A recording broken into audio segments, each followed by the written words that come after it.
PKS itu ideologinya juga serupa dengan gerakan Ikhwanul Muslimin. Kita lihatlah, kita kasat mata lah. Nah, begitu Nursi menang 2 tahun dicabut lagi. Itu kebiasaan dari globalis internasional ini juga begitu.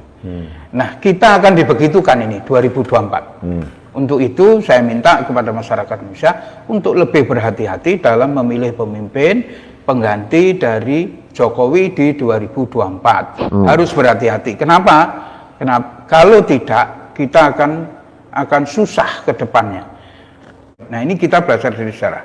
Sejarah Mesir, sejarah Turki, misalnya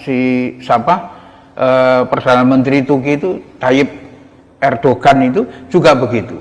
Begitu dia menang terhadap kaum yang dinamakan di Turki sekuler misalnya.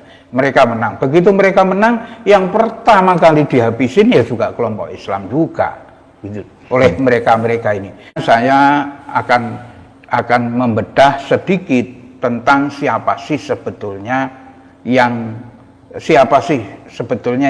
digadang-gadang oleh mereka sebagai calon presiden di 2024. Nah, kalau boleh saya akan membacakan apa yang sudah saya kumpulkan Mas Rudi. Tahun 2009, Anies Baswedan mendampingi SBY untuk menerima penghargaan dari Boston Club. Ini maksudnya Yohanes Anies Baswedan. Oh ya, Yohanes Anies Baswedan. Jangan sampai kita mengurangi nama orang, Mas. Oh ya, sudah. Yohanes Anies Baswedan mendampingi SBY untuk menerima penghargaan dari Boston Club. Wikileaks membocorkan sebelum ke AS, Kedutaan Besar AS di Jakarta mengirim pesan diplomatik ke CIA, Defense Intelligence Agency, National Security Council and Menlu AS. Yang kedua, apa isi pesan tersebut? Dalam file berkategori sensitif but unclassified atau SBU ditulis di situ, Kedubes AS di Jakarta melaporkan tentang profil Anies Baswedan dalam quote-unquote teman AS. Mungkin tidak banyak orang tahu apa itu Boston Club. Kalau Anda mau riset lebih dalam lagi di Google, pasti akan ketahuan. Nah, yang ketiga, ini perlu saya sampaikan kepada rakyat Indonesia mengenai siapa sebetulnya Anies Baswedan. Boston Club itu adalah think tank pembaruan AS dalam rangka New World Order era, dibiayai konglomerasi Yahudi, salah satunya Rothschild, Mitra, Hasim, Joyo Hadikusumo, dan Carl Icahn. Pemegang saham utama Freeport McMoran, Boston Club adalah klub sosial yang paling bergengsi di AS.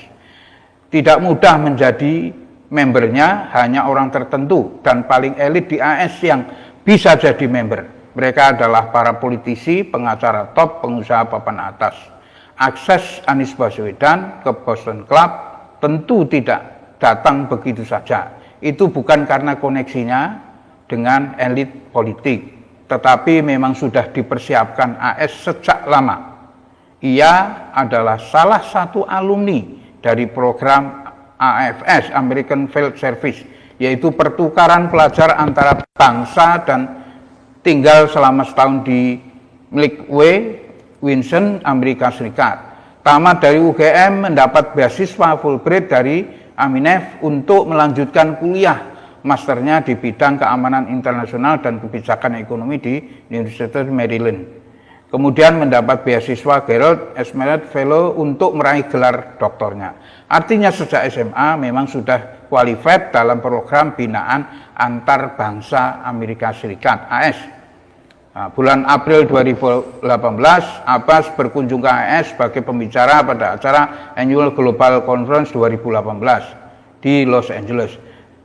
Dan seterusnya, Anies itu pernah jadi anak emas dari elit politik AS. Tahun ini pengaruh AS semakin besar terhadap Indonesia, tanda semakin akomodatifnya Indonesia terhadap politisasi agama. Karena itu terkesan pemerintah kita juga kurang greget memberantas politisasi agama, kurang keras menurut saya. Dan ada beberapa hal yang nanti dalam diskusi berikutnya bisa saya sampaikan Tapi yang pasti seorang Anies Baswedan itu adalah mendapat restu, dan kita lihat PKS beberapa kali ke Amerika Serikat itu kan sudah satu Itu indikasi. datanya valid ya? Oh, valid. Oke, tunggu dulu. Mas Haider mau mengatakan bahwa Anies Baswedan, Yohanes Anies Baswedan itu adalah boneka dari Amerika Serikat. Menurut saya, Dengan data-data yang tadi. ya jelas tadi. Oke. Terus kaitannya dengan PKS? PKS itu kan beberapa kali waktu kasus Uighur itu, Yang itu di kan Cina?